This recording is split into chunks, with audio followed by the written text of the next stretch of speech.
సరే మట్టిలోకి వెళ్ళాల్సిందే. దేవుని స్తోత్రం. ఆయన చేసింది అదే, ఆయన ప్రణాళిక అదే. మట్టి మానవుడు మట్టిలో నుంచి వచ్చాడు, మట్టిలోకి వెళ్ళిపోవాలా. అయిపోయి ముగించారు. అయ్యగారులు ఉన్నారు. దేవుని స్తోత్రం. హల్లెలూయా. తండ్రి గారికి అదే నేను చెప్పాడు, నాన్న మారు మోసపోదా. మానవుడు బతికున్నప్పుడు సృష్టికర్తని దేవుడిని తెలుసుకోవాలా.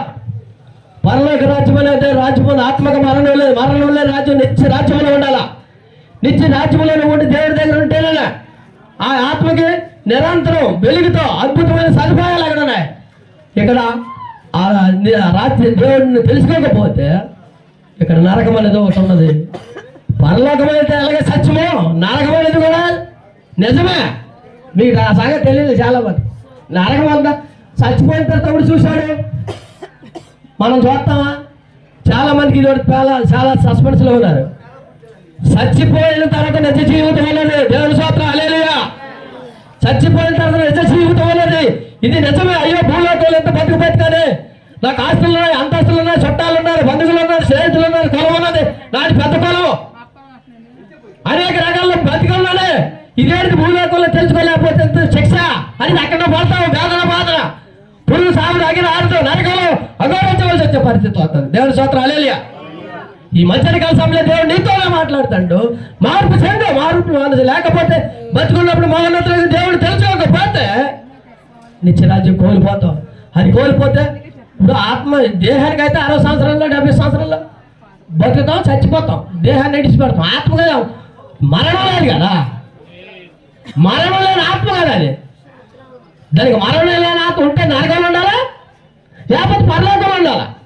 నువ్వు ఏదో ఒకటి డిసైడ్ చేసుకోవడానికి దేవుడు నీకు ఒక అవకాశం ఎక్కడే ఇచ్చాడు. దేవుని స్తోత్రం.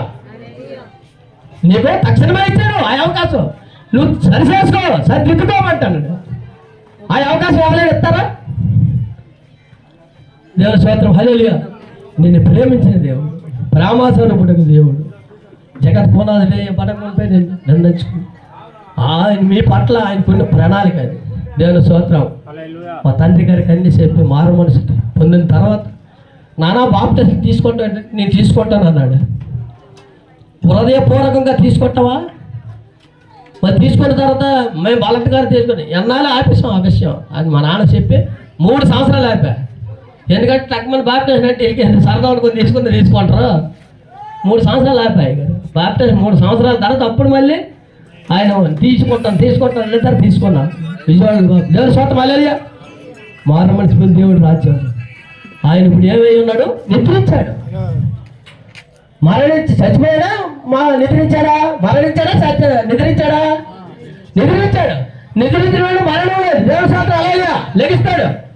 చచ్చిపోయాడు, చచ్చిపోయి మళ్ళీ లేగడు. ఆయన నిద్రించాడు నా తండ్రి గారు. మేమందరమే దేవుడి మార్గంలో నిద్రించిన వారమే. ఈనాడు ఎప్పుడైనా ఏదో దేహాలు అందరూ 7 విషయం వచ్చిన వారమే, కానీ నిద్రించిన వారు. మాకు మరణం లేదు, నిత్యరాజ్యం ఉన్నది, అది దేవుడి దగ్గర ఉంది. దేవుని స్తోత్రం. ఈ నిరసన కలిగి మేము జీవిస్తున్నాం. ఈ చిన్న మాటలు దేవుడు దీవించిన కాక. హల్లెలూయా. హల్లెలూయా. హల్లెలూయా. అందరికీ వందనాలు. హల్లెలూయా. దేవునికి మహిమ కలుగునగాక. హల్లెలూయా. మంచిది. మరి అప్పలనరసయ్య గారు పెద్ద కుమారుడు ఇంతవరకు కూడా వాళ్ళ తండ్రి గారిని వచ్చి